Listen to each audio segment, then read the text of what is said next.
శ్రీ గురుభ్యో నమః. శ్రీమాత్రే నమః. మా భక్తి టీవీని ప్రోత్సహిస్తూ ఉన్నటువంటి మా ప్రేక్షకులందరికీ ధన్యవాదాలు తెలియజేస్తూ, మా ఛానల్ని సబ్స్క్రైబ్ చేసుకోని వాళ్ళు దయచేసి సబ్స్క్రైబ్ చేసుకోవలసిందిగా మరీ అభ్యర్థిస్తూ ఉన్నాము. మీరు ఇచ్చేటటువంటి ప్రోత్సాహము మేము మరిన్ని వీడియోలు చేయడానికి మాకు ఉత్సాహాన్ని ఇస్తుంది అని చెప్పి తెలియజేస్తూ, ఈ వారం రాశి ఫలితాలు ఎలా ఉన్నాయి తెలియచెప్పుకునే ముందర గ్రహస్థితులు ఎలా ఉన్నాయో తెలియచెప్పుకుందాం. మేషరాశిలో కుజుడు, వృషభ రాశిలో రవి బుధ చంద్రులు, మిథున రాశిలో గురు శుక్రులు, సింహరాశిలో కేతువు, కుంభరాశిలో రాహువు, అలాగే మీన రాశిలో శనిగారు. ఇక వారాంతంలోకి 23వ తేదీ మే దగ్గరికి వెళ్ళేసరికి చంద్రుని యొక్క సంచారము మాత్రమే సింహరాశిలో కేతువుతో కలిసి సంచరిస్తూ ఉన్నది. ఇక గ్రహ సమ్మేళనాల యొక్క ఫలితాలు, దృష్టుల యొక్క ఫలితాలు ఏ విధంగా ఉన్నాయి అనేది ఇప్పుడు తెలియచెప్పుకుందాం. గ్రహ స్థితులు ఏ విధంగా ఉన్నాయి అంటే, మేషరాశిలో కుజుడు ఉన్నారు, వృషభ రాశిలో చంద్ర బుధ రవిలు, మిథున రాశిలో శుక్ర గురువు, సింహరాశిలో కేతువు, కుంభరాశిలో రాహువు, ఇంకా మీనరాశిలో శనిగారు ఉన్నారు. ఇక వారాంతమైనటువంటి 23వ తేదీ ఆ రోజునున్న గ్రహస్థితులు ఏమిటి అంటే, మారినటువంటి గ్రహస్థితులు చంద్రుని యొక్క సంచారము సింహ రాశిలోకి వచ్చి కేతువుతో కలిసి ఉన్నది. ఈ ఒక్క గ్రహమే మారి ఉన్నందువల్ల మిగతా గ్రహాలు వార ప్రారంభంలో అంటే 17వ తేదీ మేన ఏ రాశులలో సంచరిస్తున్నాయో అవి అక్కడనే సంచరిస్తూ ఉన్నాయి. ఇక గ్రహ సమ్మేళనాల యొక్క ఫలితాలు గాని, దృష్టుల యొక్క ఫలితాలు గాని ఏ విధంగా ఉన్నాయో ఒకసారి తెలియజెప్పుకుందాం. శనిగారి యొక్క తృతీయ దృష్టి ఉచ్చ చంద్రుడి మీద, బుధుని మీద, రవి మీద పడుతూ ఉన్నది. అయితే ఈ శారీరక పరమైన రుగ్మతలు ఉండడానికి అవకాశం ఉంది. వైద్య విద్య చదువుకునేటటువంటి విద్యార్థులకి చాలా వెసులుబాటు కలిగేటటువంటి అవకాశం కనిపిస్తోంది. అలాగే వైద్య విద్య గాని, వైద్యపరంగా ఉద్యోగ వ్యాపార వ్యవహారాలు ఏవైనా కూడా చాలా బాగా జరిగేటటువంటి పరిస్థితి కనిపిస్తోంది. అలాగే కుజుని యొక్క స్వస్థాన స్థితి గాని, చంద్రుని యొక్క ఉచ్చస్థితి గాని చాలా మేలు చేస్తూ ఉంటుంది. ఇక గురువు గారి యొక్క నవమ దృష్టి రాహు మీద పడుతూ కొన్ని నాస్తిక వాదనలని బలపరిచే విధంగా ఉంటుంది అని కూడా తెలియచెప్తూ ఉన్నాను. ఇక గ్రహ సమ్మేళనాల గురించి ఆలోచిస్తే, చంద్ర బుధ రవి 3 గ్రహాల యొక్క కలయిక వృషభ రాశిలో జరుగుతుంది. అంటే ఇక్కడ బుధాదిత్య యోగం పడుతూ రవి చంద్రుల కలయిక కూడా జరుగుతున్నందున ఇక్కడ చాలా వరకు మానసికమైనటువంటి భావాలు కొద్దిగా బలహీనం అయ్యేటటువంటి పరిస్థితి. అది ఎవరెవరికి ఉంటుంది అనేది ఆ రాశులకి సంబంధించి చెప్పుకోవాలి. రాశుల వివరాలు చెప్పేటప్పుడు తెలియచెప్పుకుందాం. ఇక అలాగే ఈ బుధాదిత్య యోగం చాలా మంచి యోగం, మనం ఎన్నోసార్లు తెలియచెప్పుకున్నాము. వృషభ రాశిలో ఉండడం వల్ల కూడా బుధాదిత్య యోగం చాలా మంచి ఫలితాలను ఇస్తుంది. ఇక గురు శుక్రుల యొక్క స్థితి సంచారము సమ్మేళనము అద్భుతమైనటువంటి ధనయోగాలను ఇస్తుంది. ఇద్దరు గురువులే. అయితే శుక్రాచార్యుల వారు రాక్షస గురువు అయినప్పటికీ కూడా ఆయన దగ్గర గురుత్వం ఉన్నది, అత్యధిక శుభగ్రహము. ఇక గురువు గారి గురించి చెప్పవలసిన అవసరం లేదు. ఈ 2 శుభగ్రహాలు కూడా మిథున రాశిలో కలుసుకుంటూ చాలా అధికమైన శుభాలని సూచిస్తూ ఉన్నాయి. ఇది కూడా చాలా చెప్పదగినటువంటి సూచనగా తెలియజేస్తూ ఉన్నాను.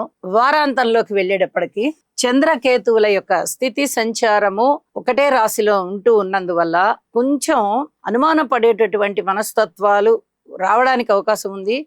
ఏ రాశుల వారికి దీనికి సంబంధించిన ఫలితం ఉంటుంది అనేది మనము తెలియచెప్పుకుందాము. ఇక వీటికి పరిహారాలు ఏమన్నా చేసుకోవాలా అంటే, శనిగారికి మటుకు స్తోత్ర పారాయణాలు తప్పనిసరిగా తీసుకోవాలి. ఆరోగ్యానికి సంబంధించి కూడా జాగ్రత్తలు తీసుకోవాలి. ఈ 2 చెప్పదగినటువంటి సూచనలు. స్తోత్ర పారాయణాలు చెయ్యండి. ఔషధ సేవ చేయవలసి వస్తే చక్కగా భగవన్నామం అనేటటువంటి ఔషధాన్ని కూడా తీసుకుని పారాయణ చేస్తూ ఔషధ సేవ చెయ్యండి. చాలా వరకు త్వరగా తగ్గిపోతుంది అనారోగ్యం అని చెప్పి తెలియజేస్తున్నాను. ఇక రాశుల్లోకి వెళ్దాం. సింహరాశి వారికి దశమ స్థానం చాలా బాగా యోగిస్తూ ఉందండి. దశమం వరకు కూడా ఏ గ్రహాలు యోగించడం లేదు. అయితే దశమంలో బుధాదిత్య యోగం ఉంది, దశమ స్థానంలో రవి గారు ఉన్నారు, దశమ స్థానంలోనే చంద్రుడు ఉన్నారు. అంటే 2 గ్రహాలు చాలా అద్భుతంగా యోగిస్తూ ఒక బుధాదిత్య యోగం కూడా.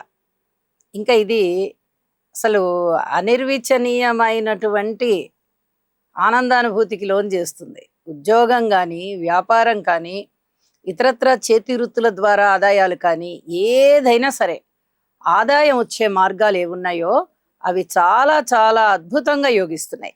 ఆదాయం బాగా పెరుగుతుంది. అలాగే లాభస్థానంలో గురు శుక్రులు కూడా చాలా బాగా యోగిస్తూ ఉన్నారు. అంటే ఇక్కడ పూర్తిగా ఆదాయానికి సంబంధించి, అలాగే లాభాలకి సంబంధించి మాత్రమే ఈ వారం యోగాలు చాలా బాగా పడుతున్నాయి. అనుకోని విధంగా ధనం రావడము, అనుకోని విధంగా పెట్టుబడులు పెట్టడము, అనుకోని విధంగానే ఎప్పుడో మీరు చేసినటువంటి రుణాలు అవి తీర్చగలగడము, ఎప్పుడో ఎవరికో ఇచ్చినటువంటి ధనము ఇప్పుడు అది వసూలు అవడము, అసలు ఇవన్నీ కూడా చాలా ఆశ్చర్య అనుభూతులకు లోను చేస్తాయి.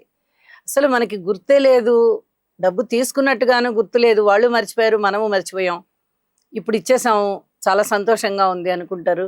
లేదా ఎప్పుడో ఎవరికో మీరు ఇచ్చి మర్చిపోయినటువంటి రుణం మీకు ఇప్పుడు చక్కగా వస్తుంది.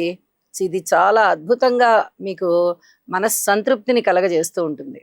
అలాగే లాభస్థానంలో గురువుగారు ఇచ్చే ఫలితాలు కూడా చాలా చాలా అద్భుతంగా ఉంటాయి. ఇక్కడ అష్టమ శని ప్రభావం ఒకటి కనిపిస్తోంది కదా. ఎప్పుడైతే అష్టమ స్థానంలో శనిగారు ఉన్నారో చాలా వరకు పనులు ఆటంక పడిపోవడానికి అవకాశం ఉంటుంది. ఇప్పుడు అవేవి ఆటంక పడడానికి అవకాశం లేకుండా ఆ పనులన్నీ ముందరికి వెళ్ళి మీకు విజయావకాశాలను తెచ్చిస్తాయి. ఇటు ఉద్యోగ జీవితం బాగుంటుంది, రాజకీయ జీవితం బాగుంటుంది. అలాగే మీ జీవనం దేని మీద అయితే ఆధారపడి ఉందో జీవన ఆధారం అవి చాలా చాలా బాగుంటాయి.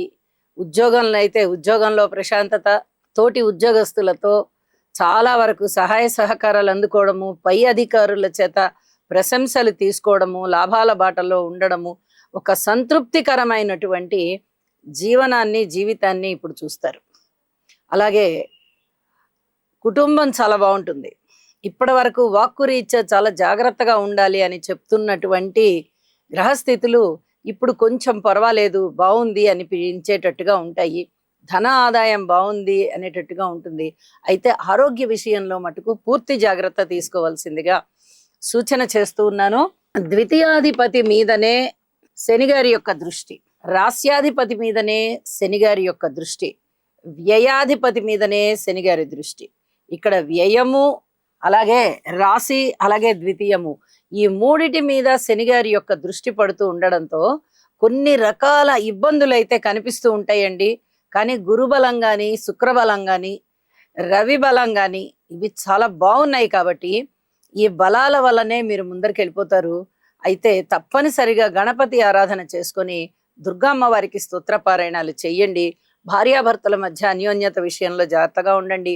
మిగతా అన్ని అంశాలు కూడా మీకు కాస్త అనుకూలంగా ఉండేటటువంటి పరిస్థితి కనిపిస్తోంది. అయితే ఈ ఎలర్జీ ఎవరన్నా ఉన్నవారు కొంచెం జాగ్రత్త తీసుకోవాల్సినటువంటి పరిస్థితి వస్తుంది. అన్ని అంశాలు చాలా బాగున్నాయి. కుటుంబం బాగుంది, అన్నదమ్ముల యొక్క సహాయ సహకారాలు బాగున్నాయి. అలాగే మాతృవర్గ రీత్యా కూడా కాస్త అనుకూలమైనటువంటి కాలమే కనిపిస్తోంది. ఇక సంతానం చాలా బాగున్నారు, సంతృప్తిగా ఉంది, రుణభారాలు తీరుతున్నాయి. భార్యాభర్తల అన్యోన్యత విషయంలో జాగ్రత్తలు తీసుకోవాల్సి ఉంటుంది. అలాగే ఈ దూర ప్రాంత ప్రయాణాల విషయంలో 1-2 సార్లు వెళ్ళేటటువంటి పరిస్థితి కనిపిస్తోంది. సానుకూల పరిస్థితులే ఉంటాయి ఎక్కడైనా కానీ, ఏ అంశంలో అయినా కానీ. ఎంత బాగా లేకపోయినా అందులో ఏదో ఒక పాయింట్ మిమ్మల్ని కొంచెం ఆనందపరుస్తూ ఉంటుంది. ఇలాంటివన్నీ కూడా ఈ వారం మీకు చాలా చాలా బాగున్నాయి అని చెప్పి తెలియజేస్తూ ఉన్నాను. చెప్పిన పరిహారాలు తప్పనిసరిగా చెయ్యండి. వారాంతంలోకి వెళ్ళేటప్పటికీ రాశిలోకే చంద్రుడు వచ్చి ఉన్నారు. ఈ వార ప్రారంభంలో దశమంలో ఉన్న ఆయన ఇక్కడ రాశిలోకి వచ్చి వారాంతానికి వచ్చేటప్పటికి అనేక విధాల సంతోషాన్ని కలిగింపజేయవలసి ఉంది. కాస్త సంతోషాలను ఇస్తూనే ఉన్నారు. కానీ కేతువుతో కలిసి ఉండి రాహుగారి దృష్టి ఉన్నందున ఎవరిని కూడా నమ్మని పరిస్థితుల్లో ఉంటారు. తొందరపడి ఏ నిర్ణయాలు తీసుకోరు. అది ఒక విధంగా మంచిదే. కానీ ఎవరిని అనుమానించవద్దు. ఎవరి విషయంలో కూడా మీరు ఏమి వ్యతిరేకతలుగా ఆలోచించకండి. ఇదొక్కటి చెప్పదగిన జాగ్రత్త అని చెప్పి తెలియజేస్తూ ఉన్నాను. ఇక అన్ని విషయాలలో కార్మికులు, కర్షకులు, నేత పనివారు, చేతి వృత్తుల వారు, అలాగే విద్యార్థులు, భార్యాభర్తలు ఎవరైనా కానీ ఈ వారం పూర్వం జరిగిపోయినటువంటి రోజుల కన్నా కూడా కొంచెం మానసికమైన ప్రశాంతతని పొందుతారు అని చెప్పి తెలియజేస్తూ ఉన్నాను. శుభం.